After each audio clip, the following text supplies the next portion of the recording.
There was a rich man in Brazil. This person was getting older, and what he did on one day, he made an announcement. I'm going to bury my Bentley car worth of million dollar. So after I die, I can enjoy my ride. So that's why I also plan to bury my car before I finish my life. So people started uh, questioning his mental strength. Is he doing it with the right mentality? This amount he can sell the car and he can donate to somebody else. He can do so many charity things instead of just burying the car. Who will ride after we die? So it made a curiosity among people and media. Everyone reached the place on the day he arranged a burial ceremony for the car. So everyone was looking with curiosity, and he made arrangement to take the car and putting down inside the burial place. So before he was putting the car down, he just made a turning point. He spoke to the people. So everyone questioned me when I wanted to bury a costlier car. I want to all of you to know.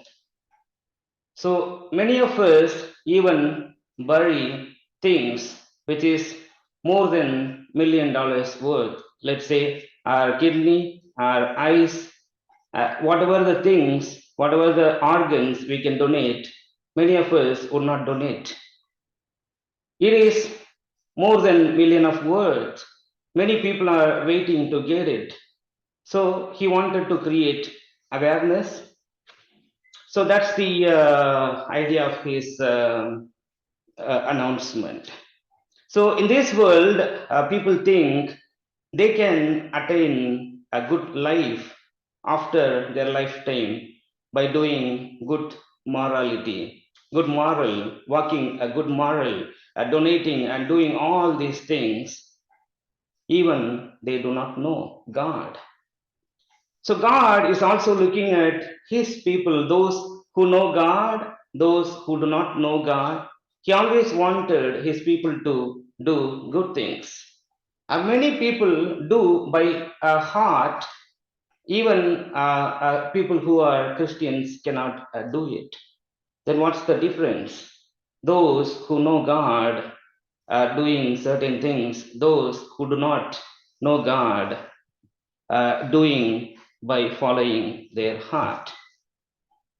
So sometimes we can question if life is good, like a rich man, he can donate, he can do all things, but we oftentimes go through different circumstances in our life. So all these people on this world, they do all the good things by their heart, but they do not know God. And those who follow God, as and when we go through difficult situations in our life, our path would not be look very good to enjoy.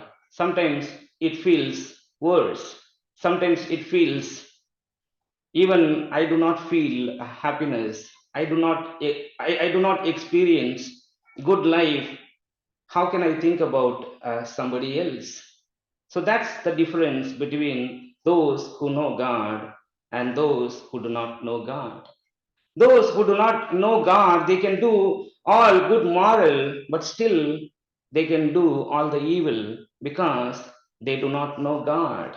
When you know God, when you are experiencing such situations or circumstances in your life, if you walk on the path what God has shown. And that's the difference between the world and us. Is it true that God is thinking of me? Yes, He is. When our life is not going good, we think, is somebody thinking of me? Even we tend to forget God, but God never stopped thinking on us. Only thing, what we expected would not happen, but God is always mindful of us. When we hold on to God, even at difficult times, good times we can do good things, but at difficult times, we should not forget God.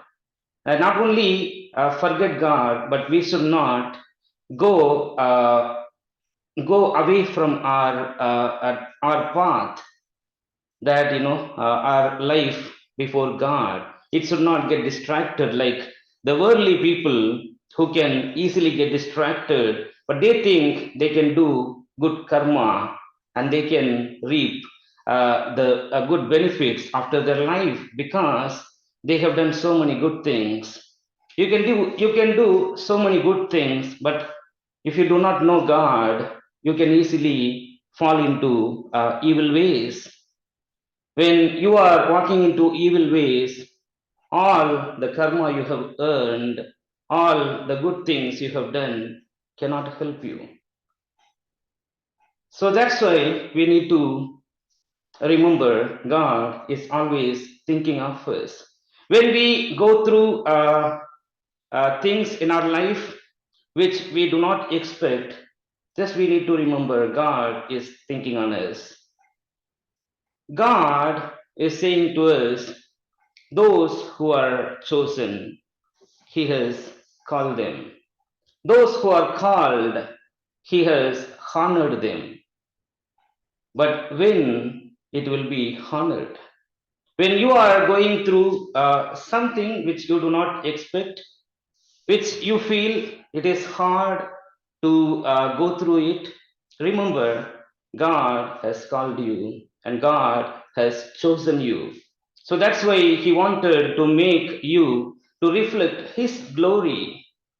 So when somebody finds a gold under earth, it will not reflect its glory.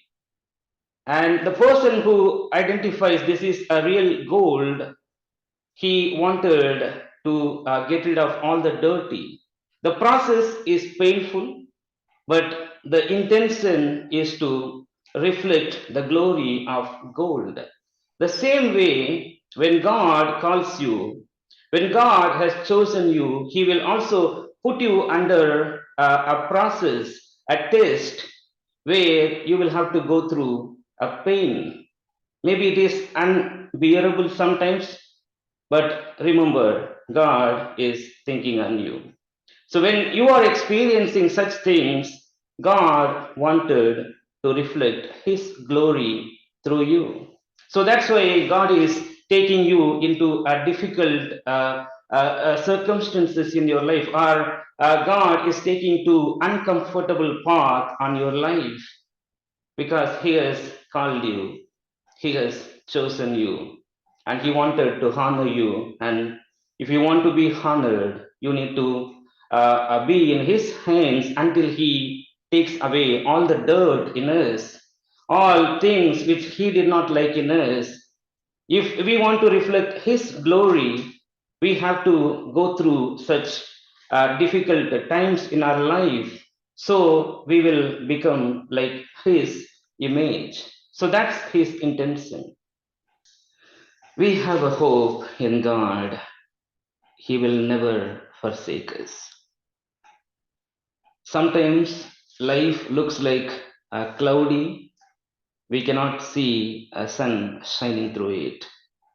We do not know when the cloud will pass away, but we need to have this faith in God. We have a great God who will protect us. When He puts us under a fire with the intention to glorify, His name in our life. It is not to harm us, it is to make us to reflect His glory in our life. But we think things are not moving or nothing is happening. But God wants us to honor. So that's why He is saying this to us. When you are walking on a fire, it will not harm you. When you cross the water, you will not go down. Even when you walk in the valley of shadows, it will not harm you. But all that we need to do, what is precious, being a child of God, holding to the promise of God and walk our ways as straight before God. And to have this assurance in our life, my Lord is always thinking of me. He is mindful of me. He will never let me down.